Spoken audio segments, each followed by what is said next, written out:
श्री कृष्ण ने अर्जुन को 5000 साल पूर्व जो गीता के उपदेश दिए थे उनका पालन करके आज तक कितने ही प्रसिद्ध व्यक्तियों ने अपने जीवन को सार्थक और सफल बनाया है। गीता उपदेश मानव जाति के लिए सूर्य के समान है जो अज्ञान रूपी अंधकार से मुक्ति दिलाता है। मानव जाति के लिए गीता के उपदेशों की उपयोगिता और सार्थकता सदा बनी रहेगी। इस वीडियो में गीता की 10 ऐसी बातें बताई गई है जिसके ज्ञान की जरूरत हर व्यक्ति को पड़ती है। पहला, विश्वास की ताकत। जो स्वयं पर विश्वास करते हुए लक्ष्य की ओर बढ़ते रहते हैं उन्हें सफलता जरूर मिलती है। अगर व्यक्ति अपने लक्ष्य के लिए कर्म में पूरे मन से लग जाता है और उसे कर्म करने से खुशी मिलती है तो सफलता उससे दूर नहीं। दूसरा, मृत्यु से भय व्यर्थ है। हर व्यक्ति के मन में मृत्यु का भय होता है। इस संसार का जब से निर्माण हुआ है तब से जन्म मृत्यु का चक्र चलता आ रहा है। यह प्रकृति का नियम है। इस सत्य को स्वीकार करके भय मुक्त होकर आज में जीना चाहिए। किसी को भी आने वाले पल के बारे में कुछ नहीं पता होता, लेकिन इस संशय में रहने से जीवन नहीं जिया जा सकता है। तीसरा, कर्म सबसे ऊपर है। श्री कृष्ण अर्जुन से कहते हैं कि व्यक्ति कर्म करने के लिए ही पैदा हुआ है और बिना कर्म किए कोई रह नहीं सकता। फल की चिंता करना व्यर्थ है क्योंकि इससे मनुष्य का मन काम से भटकने लगता है। किसी कर्म से सफलता नहीं मिलती तो क्या हुआ, असफलता भी ज्ञान के द्वार खोलती है। चौथा, क्रोध से नुकसान होता है। क्रोध या गुस्सा करना व्यक्ति के दिमाग में उथल पुथल मचा देता है। आवेश में विवेकहीन होकर कई बार व्यक्ति अपना ही नुकसान कर बैठता है या फिर अपनी ही मानसिक शांति को भंग करके खुद को कष्ट देता है। गुस्सा व्यक्ति की विचार शक्ति को पंगु बना देता है और भ्रम पैदा करता है। पांचवा, मन पर नियंत्रण जरूरी है। मनुष्य का मन भटकता रहता है। अगर जीवन को सफल बनाना है तो मन को काबू में रखना बहुत जरूरी है।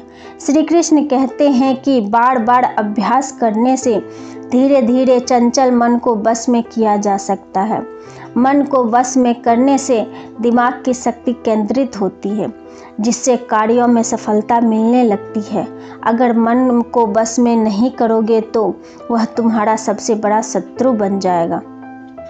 छठा, भगवानों में कोई छोटा बड़ा नहीं है। इस संसार में ईश्वर कई रूपों में जाना जाता है। इनमें से कोई भी रूप बड़ा छोटा नहीं है। परमात्मा का हर रूप समान है। जैसे हर नदी अंत में सागर में जाकर मिलती है, वैसे ही हर धर्म, मत और संप्रदाय की धाराएं परमात्मा रूपी समुद्र में समा जाती है। यह संसार परमपिता का ही स्वरूप है। वो हर कण में विद्यमान है।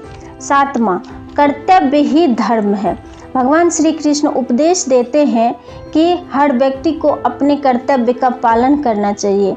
यही धर्म है। अगर अपने कर्तव्य का पालन नहीं किया जाता है तो मन में अशांति और दुख प्राप्त होता है। अपनी पसंद नापसंद, मोह वैर को किनारे रखकर अपना कर्तव्य करो। आठवां, ध्यान करने से परमात्मा को अनुभव किया जा सकता है। श्री कृष्ण कहते हैं कि शारीरिक कर्म से ज्ञान का मार्ग उच्च है और ज्ञान मार्ग से भी ऊपर ध्यान मार्ग है।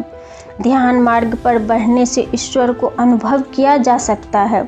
जो व्यक्ति मन और इंद्रियों को शांत करके पूर्ण विश्वास से अपना ध्यान भगवान में लगाता है उसे ईश्वर का ज्ञान और अस्तित्व अवश्य अनुभव होता है। नौवां, शक विनाश का कारण है। श्री कृष्ण गीता में कहते हैं कि संशय करने वाले का विनाश हो जाता है, इसलिए संदेह करने से बचें। अधिक संदेह करने से मन की शांति भंग हो जाती है और व्यक्ति भ्रमित होकर अपने संबंधों को नष्ट कर डालता है। जिसे शक करने की आदत पड़ जाती है उसे इस लोक या परलोक में भी शांति नहीं मिलती। सत्य की खोज करना ठीक है, लेकिन बिना सच जाने कल्पनावश होकर संदेह करने का अंत दुख, क्लेश और पश्चाताप के रूप में होता है। 10वां, ईश्वर ही सबसे बड़ा सहारा है। परमपिता ही एकमात्र हमारे आधार हैं और अपने हैं। इस संसार में कोई भी अकेला नहीं है। ईश्वर में विश्वास रखते हुए जो मनुष्य कर्म पथ पर बढ़ता जाता है वो सदा शांति, सुख और मुक्ति पाता है। भूत और भविष्य की चिंता करना व्यर्थ है, वर्तमान ही सत्य है।